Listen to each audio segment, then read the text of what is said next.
pemirsa dari Istora Senayan Jakarta, debat ketiga calon presiden pemilu tahun 2024.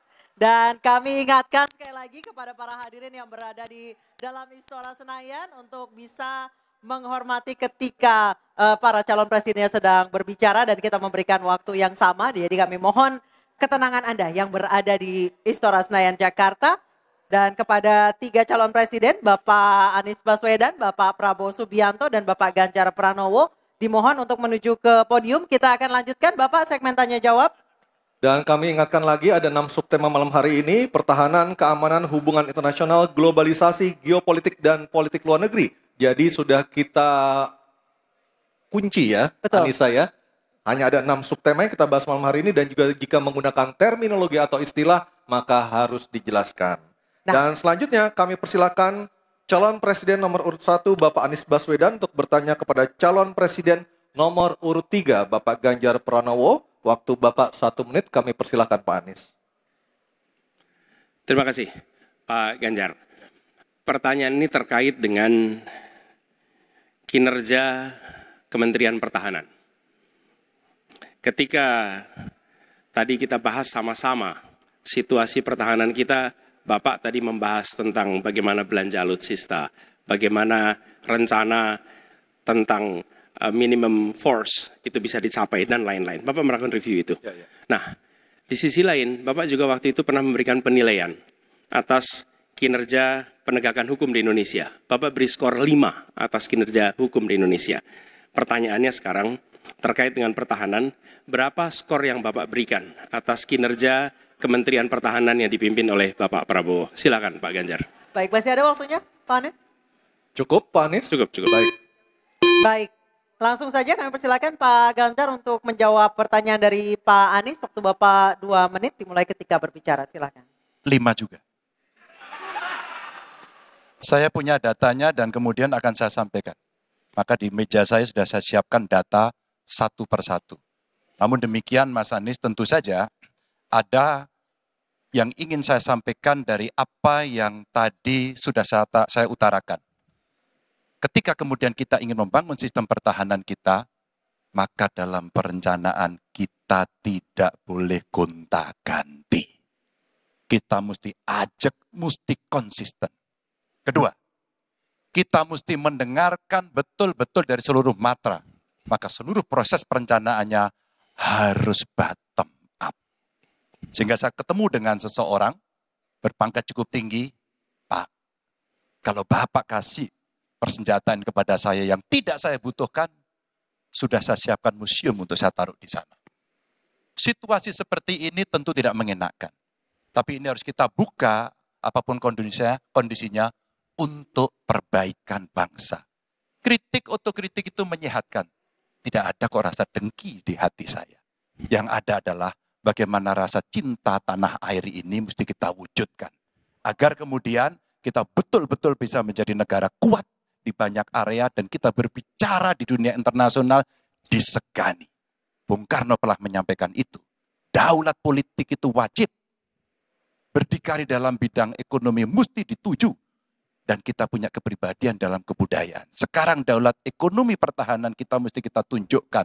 Maka ketika banyak perusahaan-perusahaan waktu itu yang sangat strategis dibikin, itu mimpi sejak dari lama pendiri bangsa agar kita menjadi negara kuat. Dan itulah yang sebenarnya kita-kita yang harus meneruskan itu. Begitu, Mas Anies. Ya, makasih Pak Ganjar. Cukup Pak Ganjar. Baik Pak Anies. Silakan menanggapi jawaban dari Pak Ganjar. Waktu 1 menit Pak Anies, silakan. Jadi TNI, tentara kita, polisi kita, semua bekerja luar biasa di lapangan. Kita harus berikan rasa hormat dan terima kasih. Karena mereka mengerjakan hal-hal yang sulit, hal-hal yang berat. Tapi sisi kebijakan menurut saya lebih parah. Kenapa? Di era Pak SBY, kenaikan gaji terjadi 9 kali. Selama era ini hanya bernaik gaji 3 kali dan akan naik nanti tahun depan. Karena menjelang pemilu mungkin naik gajinya. Tapi di sisi lain, kesejahteraannya tidak dipikirkan dengan serius. Tukin hanya 80%. Lihat Kementerian Keuangan, lihat Kementerian PUPR. Menteri-menterinya mengusahakan peningkatan tukin di mereka. Lalu kita lihat tadi alutsista yang bekas. Yang itu resikonya adalah keselamatan dari TNI kita. Mereka bekerja keras, menjaga setiap jengkal tanah Republik ini. Tetapi mereka tidak didukung dengan policy. Karena itu menurut saya skornya justru di bawah 5, Mas Ganjar. Kalau 5 itu ketinggian, Pak Ganjar. Terima kasih, Pak Ganjar. Baik, waktu habis Pak Anies. Pak Ganjar silakan jawab pertanyaan dari Pak Anies. Waktu Bapak 1 menit. Silakan Pak Ganjar. Mas Anies gak usah takut. Disebut aja angkanya berapa gitu loh. Kayak saya gitu loh. Jangan di bawah 5, sebut aja berapa. 11, Mas. Dari 100. Oke. Ini sedikit ngajari kendel Mas Anies biar berani. Apa yang kemudian saya lakukan dari jawaban saya untuk membela para TNI kita? Saya bersama mereka. Saya mendengarkan, saya berkeliling Indonesia, saya mampir bertemu di rumah-rumah mereka, di asrama-asrama mereka. Maka kami tidak mau kalau kemudian mereka, mohon maaf, bertempur dan mati sia-sia. Saya tidak rela. Maka itulah yang saya bela. Maka perencanaan bottom up itu betul-betul sebuah perencanaan yang mereka inginkan. Mereka harapkan. Dan mereka bisa menggunakan dengan sangat efektif. Termasuk pada soal kesejahteraan tadi yang disampaikan. Dan saya sepakat pada soal itu. Baik, terima kasih Pak Ganjar. Mohon tenang, mohon tertib Bapak dan Ibu sekalian. Kita akan lanjutkan. Kami persilahkan kepada Capres nomor 2 Pak Prabowo untuk bertanya kepada Capres nomor 1 Bapak Anies Baswedan. Waktunya 1 menit Pak Prabowo, kami persilahkan. Saya cukup kaget karena beberapa hari yang lalu calon wakil presiden Bapak menyampaikan bahwa negara kita tidak dalam keadaan perang sehingga untuk apa kita harus beli alat-alat perang. Tapi hari ini Bapak mengatakan Bapak setuju dengan kenaikan anggaran 1-2%. Jadi itu saya minta ketegasan. Yang kedua, ya sekali lagi data-data yang Bapak pegang adalah keliru dan juga Pak Ganjar tadi juga banyak kelirunya. Saya sangat transparan dan semua partai yang mengusung Bapak, Profesor Anies, mendukung APBN, berarti mendukung program saya. Termasuk PDIP di Komisi 1. Waktu habis Baik, Pak Prabowo. Baik, Pak Anies silakan untuk menjawab pertanyaan Pak Prabowo. Waktu Anda 2 menit. Silakan. Ya, jadi kita butuh pertahanan yang sesuai dengan ancaman nyata yang ada di depan kita. Ancaman ini dirasakan oleh siapa? Dirasakan bukan saja di dalam batas-batas teritorial, tapi juga di keluarga. Bagaimana ancaman atas penipuan online, bagaimana ancaman atas peretasan, bagaimana ancaman atas judi online, bagaimana ancaman-ancaman terorisme. Itu semua membutuhkan perhatian. Jadi bukan memutuskan untuk belanja alutsista berdasarkan selera dan berdasarkan preferensi masa lalu, tapi justru harus mencerminkan kebutuhan masa depan.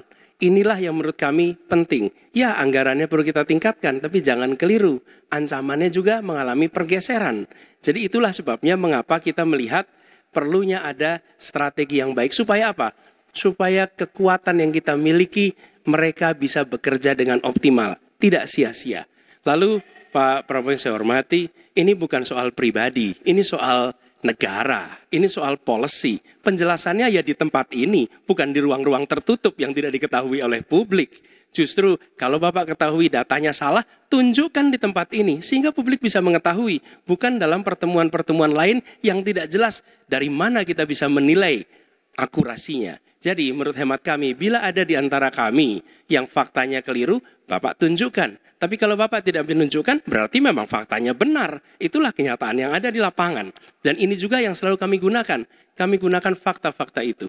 Itulah sebabnya, Pak, kami melihat penting sekali untuk kita tenang, dingin, jangan emosional dalam menghadapi persoalan-persoalan kenegaraan, dalam menghadapi persoalan-persoalan pertahanan. Demikian jawaban kami. Terima kasih. Baik, terima kasih Pak Anies. Oke, tenang dulu. Tenang dulu. Mohon tenang Bapak dan Ibu. Mohon tenang supaya kita bisa mendapatkan intisari dari jawaban maupun pertanyaan dari ketiga capres kita ini, dan kami persilakan Pak Prabowo untuk menanggapi Pak Anies dalam waktu 1 menit, Pak. Kami persilakan Pak Prabowo. Pak Anies.